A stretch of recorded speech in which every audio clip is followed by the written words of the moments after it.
Salut les amis, bienvenue dans ce 4e épisode consacré aux batteries lithium-ion. Nous avions vu le minage des matériaux, la fabrication et les risques d'incendie dans de précédentes vidéos, que je vous mets en fiche et en description. S'il n'est pas nécessaire de regarder ces vidéos avant de regarder celle-ci, cela permettrait quand même de mieux comprendre les choses.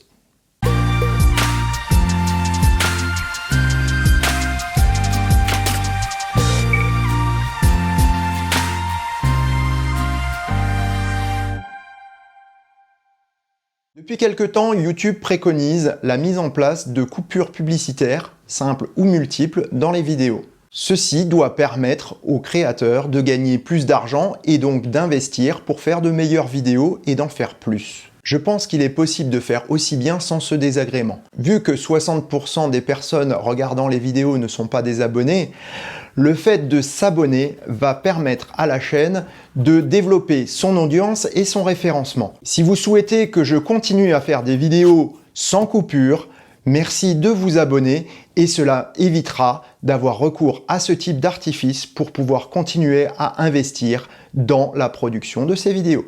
Merci d'avance. L'épisode d'aujourd'hui sera plus pratique, mais aussi un peu moins absolu que les précédents. En effet, si on commence à avoir de bons reculs par rapport à l'usage de différentes batteries, il reste encore pas mal de zones de connaissances à approfondir quant au vieillissement de ces batteries.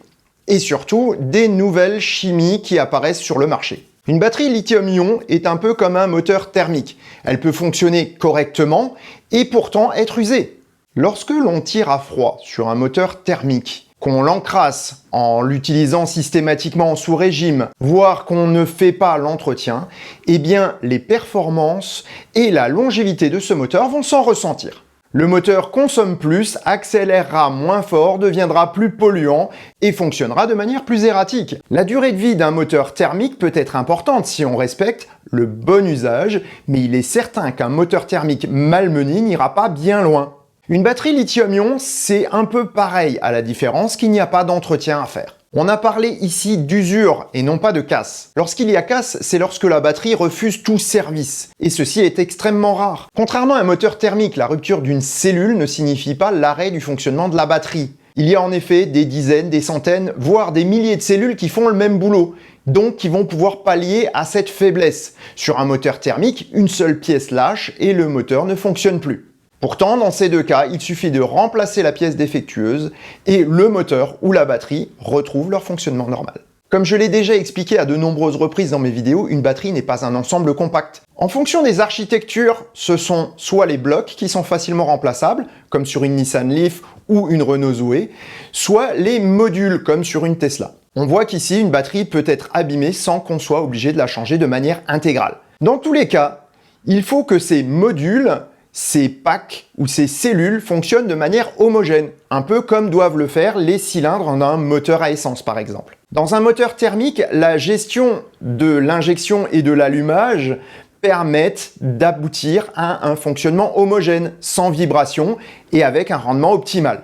Pour une batterie lithium-ion, ces fonctions sont assurées par le BMS ou Battery Management System. Encore une fois, comme pour l'architecture de la batterie, nous avons affaire à un système complexe et bien souvent modulaire, donc n'imaginez pas avoir affaire à un boîtier unique central qui va regrouper toutes les fonctions.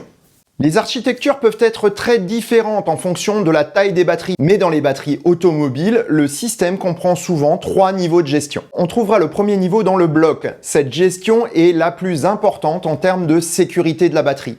En effet, c'est là que les cellules sont protégées contre les surtensions, les surcharges et surtout la surchauffe. Lorsque les cellules du bloc sont chargées, le circuit électronique présent à ce niveau bloque toute recharge supplémentaire. Cette carte électronique remontera également des informations pour le niveau de charge, l'état de santé, les températures des cellules. Ce premier niveau permettra également d'harmoniser la charge de chaque cellule en fonction du vieillissement spécifique de chacune d'entre elles. Plus la différence de charge entre les cellules est importante, moins l'état de santé du pack est bon. Si la différence entre la cellule la moins chargée et celle qui l'est le plus est sous les 12 mV, la batterie est en bonne santé.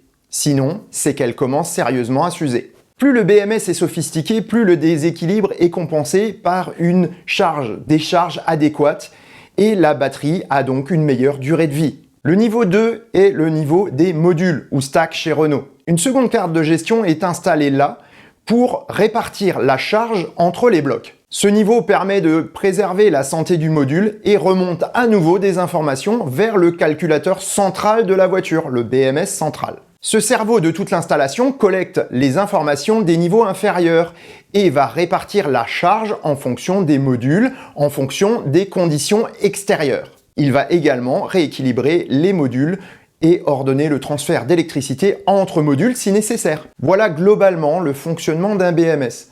C'est très simplifié pour rester compréhensible à tout le monde, mais on a au moins une bonne idée de comment fonctionne le système. Si certains constructeurs se passent de la gestion active de la température du pack comme Nissan ou Renault, Tesla a par contre beaucoup misé sur le contrôle extrêmement précis de la température de ses batteries. Les nouveaux constructeurs qui arrivent en font d'ailleurs de même, comme Peugeot, comme Kia et autres. En effet, les variations de température ont pour effet de faire vieillir une batterie. Le BMS doit alors gérer la température en jouant sur la vitesse de charge ou décharge du pack. C'est pour cela que faire un long voyage avec une Nissan Leaf est souvent problématique, car il faut laisser refroidir la batterie avant de pouvoir faire une charge rapide. Dans le cas d'une Tesla ou d'une Kia e-Niro par exemple, la batterie est à refroidissement liquide. On peut donc transférer une grande quantité de chaleur très rapidement vers l'extérieur ou vers l'intérieur. Et donc une charge rapide sera possible sans faire varier de manière importante la température de la batterie et donc on pourra la préserver du vieillissement, malgré la charge rapide. Petite précision, l'espérance de vie d'une batterie automobile est définie de la manière suivante. Tout pack dont la capacité de charge est inférieure à 70% du neuf est considéré comme usé. Elle continuera à fonctionner mais ne sera plus assez performante pour un usage automobile.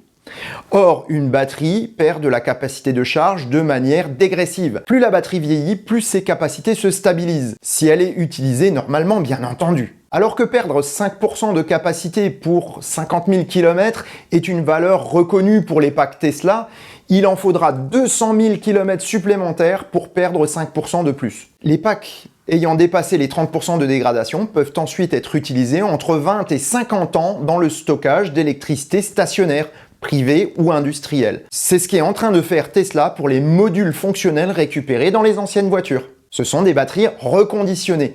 Si une batterie sans contrôle thermique externe peut avoir entre 1000 et 1500 cycles de fonctionnement, le contrôle thermique liquide va permettre de doubler ce chiffre. Tous ces chiffres sont valables pour les batteries dont on a le recul en termes de vieillissement et dont la chimie est moins évoluée que les cellules actuelles. Les batteries produites dans les 2 dernières années auront une résistance bien plus longue et surtout une meilleure résistance aux mauvais traitements.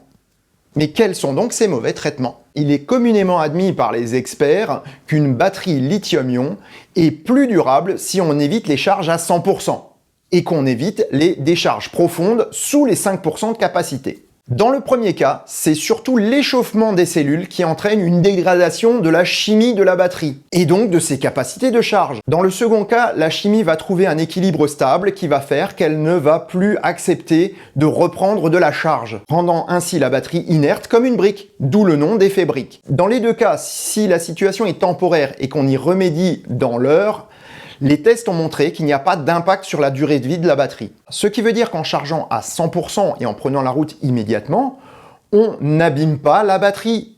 Idem, en rechargeant immédiatement une batterie après avoir déchargé totalement, elle ne risque pas d'effet brique. On notera également que contrairement aux anciennes batteries cadmium-nickel, les batteries lithium-ion n'ont pas d'effet mémoire. On peut les charger ou décharger partiellement sans réduire leur capacité. Si on devait dresser le tableau des bonnes pratiques pour faire durer une batterie, on devrait dire que le niveau de charge d'une batterie devrait rester entre 10 et 80%, tandis que les charges lentes sont à privilégier. En hiver, préconditionner sa batterie avant de rouler est un plus. En la réchauffant doucement sur le secteur, on évite un choc thermique qu'on aurait si on tire sur la voiture froide. Si vous respectez déjà les temps de chauffe sur une thermique, cela ne vous posera pas de problème, puisque c'est exactement la même chose. On va attendre que la batterie soit chaude pour pouvoir tirer dessus.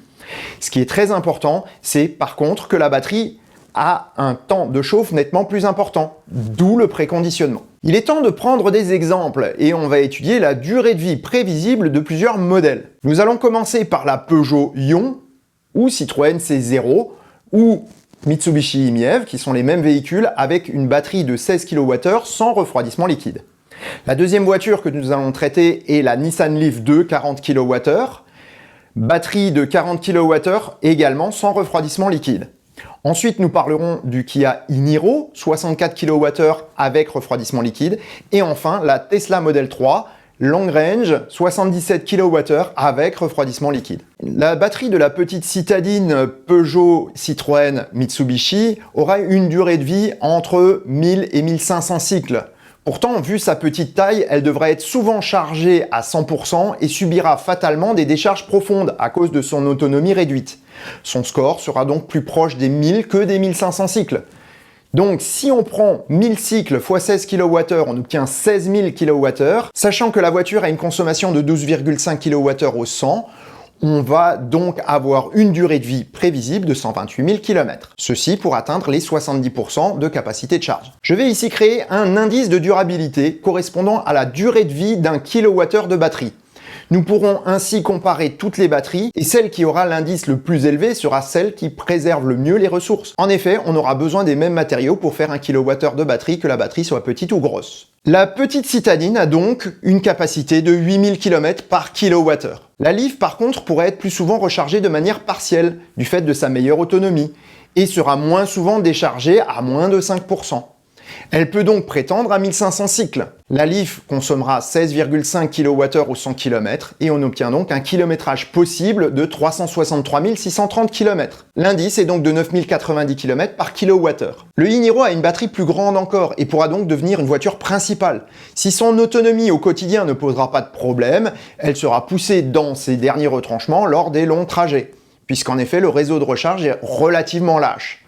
Sa durée de vie sera donc de environ 1800 cycles, soit pour une consommation moyenne de 17,5 kWh au 100 km, une durée de vie de 658 000 km.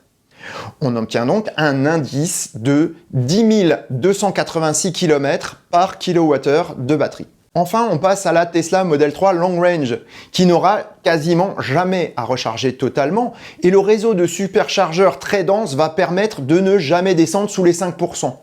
Même si le constructeur donne jusqu'à 3000 cycles, je me limiterai à 2200 pour mes calculs, afin qu'on ne me reproche pas d'avantager outrageusement la Tesla. La durée de vie de la batterie de la Model 3 sera donc de 868 717 km pour une consommation de 19,5 kWh au 100 km, soit un indice de 11 282 km. Les dinosaures et haters de tout poil pourront rétorquer que c'est bien beau, c'est la théorie, mais qu'en pratique, les batteries ne tiennent pas. Je les invite à aller voir les listes d'annonces concernant les Model S de plusieurs centaines de milliers de kilomètres qu'on va trouver sur les sites de revente, spécialement dans les pays du Nord. Si les toutes premières années de production, beaucoup de batteries ont été changées après 1000 cycles environ, soit entre 300 et 450 000 km, il s'agissait surtout de problèmes de jeunesse. Ces changements de batterie ont également permis à Tesla d'améliorer ses packs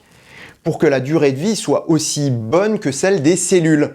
Parce que souvent le problème venait plutôt de la gestion et non pas des cellules elles-mêmes. Depuis fin 2015, les remplacements de batteries sont devenus anecdotiques et il n'est pas rare de voir des Model S de 400 000 km avec une dégradation de batterie inférieure à 10%. Il y a suffisamment de témoignages un peu partout pour s'en rendre compte. Ces chiffres sont toutefois théoriques et doivent être pondérés. La petite citadine va pouvoir faire beaucoup plus de kilomètres si on y fait attention.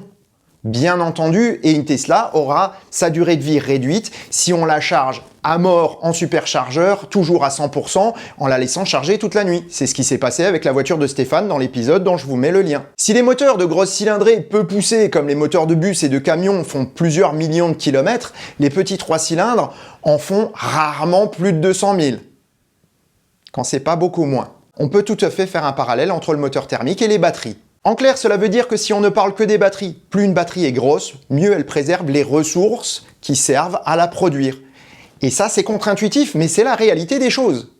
Du fait de l'usage intensif des petites batteries, celles-ci ne sont plus bonnes à rien dans un délai relativement court.